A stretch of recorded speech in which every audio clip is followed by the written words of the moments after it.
welcome back na naman sa ating YouTube channel.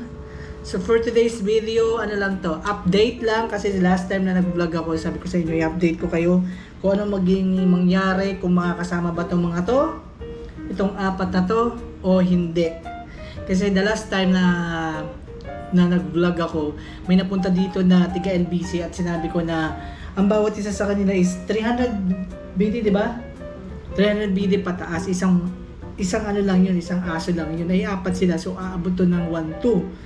So anong nangyari is yung asawa ko nag-post siya sa Facebook page. Anong page yun? Marami siya mga Bahrain na parang sila yung mga nagre-rescue sa mga aso, tumutulong sila doon sa mga for adoption, doon sa mga tao nagre-rehome sila. Tapos nag-post doon yung asawa ko regarding sa kanilang apat na talagang, ewan ko, nagulat din ako sa ginawa niya. So siguro talagang dahil sa pagmamahal niya sa mga apat na to is yun, nagawa niya, tapos humingi siya ng tulong.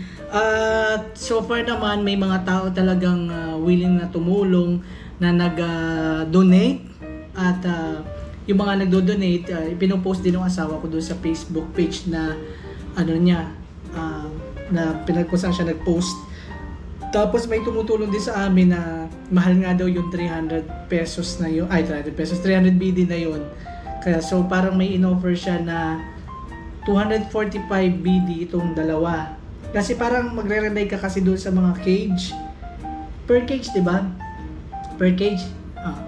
So doon sa isang cage, pwedeng ilagay yung dalawang aso. At ang amount is 245 BD. So yun nga, yung mga nalikom namin na mga nag-donate, whether maliit man o malaki. So last Sunday, kaya naman tayo napunta ng pet shop. Napunta kami sa pet sa vet kasi kailangan namin silang paturukan kasi nga wala pa silang anti-rabies, kailangan kasi yun sa mga isa yun sa mga requirements. Meron na silang 5-in-1 na injection, kaya lang yung sa anti-rabies wala pa sila. At the same time, yung isang aso din namin wala pa siyang microchip, yun na lang yung walang microchip, kaya in-update na rin yun. Tapos nagpa-deworming din, di ba? Kasama sa deworming. So umabot tayo ng 52 BD doon, di ba? So 52 BD din yung nagastos namin noon. Pero buti na lang na ganun lang yung amount na hiningi sa amin kasi kumbaga regular customer din kami doon. So binigyan kami kahit pa paano ng discount, di ba? Malaking bagay na nagkaroon kami ng discount. Tapos yung remaining na natira doon sa donation, napunta naman kami itong Miyerkules para magtingin ng mga cage kasi doon, based doon kasi doon sa tumutulong sa amin, ganitong size yung pwede na kung saan pandalawahan. Magkano na natin doon? Nabili natin? 40. So ang tamang original price niya 40 BD, no? Tapos nakuha lang natin ng 38. Imagine talagang yung kahit sabihin mo 2 BD lang yung discount, malaking bagay na yun. So ang binili muna naming cage, isa lang muna para kasi parang nagda-doubt kami kung magkakasya itong si Sky at saka yung si Magic yung kulay itim. Kasi silang dalawa, sa kanilang apat, silang dalawa kasi yung malaki. Ito yung cage na sinasabi ko sa inyo, worth 40 BD siya pero 38 BD namin na nakuha. So iyan yung loob niya. At nung tinignan namin to, nung dinala namin to, kasya naman tong dalawa. Sky, come here. Go inside. Go inside. Go inside. Go inside. Go. Go inside. Go. Go. Go. Go inside. Go inside. So kasya naman sila kasi sa kanilang apat yan, isa yan sa pinakamalaki. So kasya naman silang apat dyan. Yan. Kaya yan, marunong na rin silang pumasok dyan sa loob kasi importante. So yan, 40 BD yan. Tapos bumili na rin kami ng parang inuman nila. May pa dito, ito yung pinakapintuan niya. Itong bakal na to.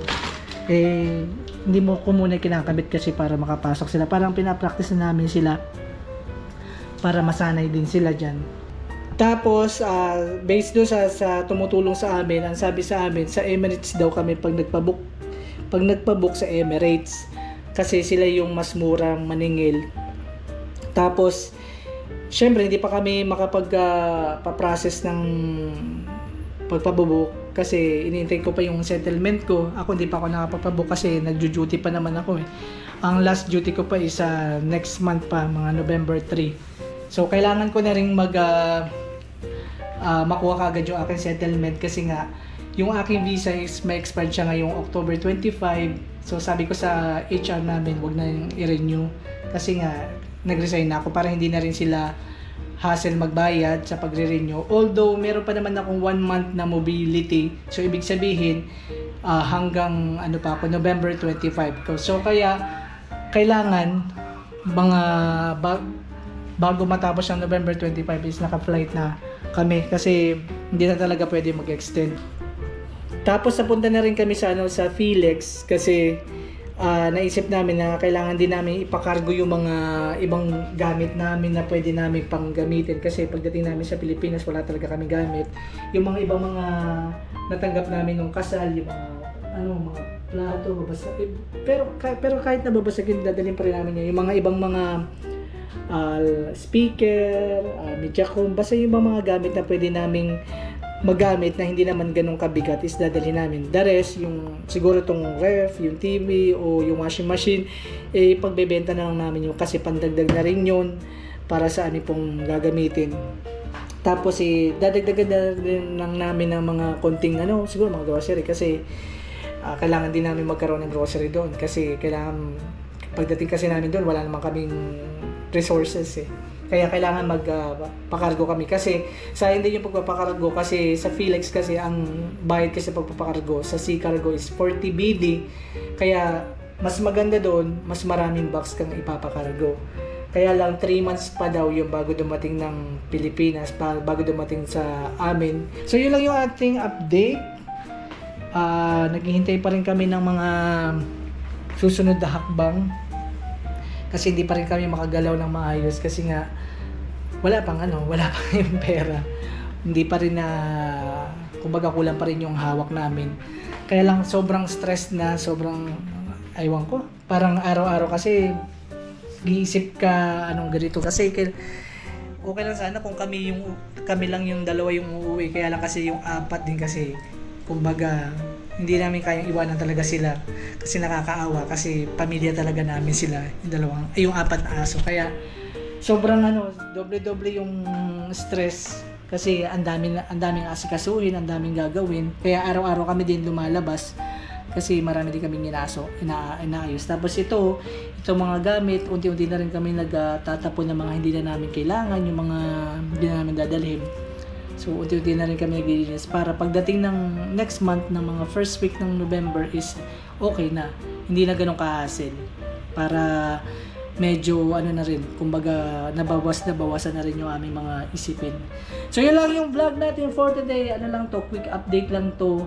At salamat sa mga nag-donate. Kung gusto niyo mag-donate, ilagay ko na lang sa screen kasi malaking bagay po yung mga, kahit maliit lang yung malaking bagay na yun para sa amin. Pag pinagsama-sama, malaki na yun. So, salamat! Hanggang sa susunod ulit na vlog! Bye-bye!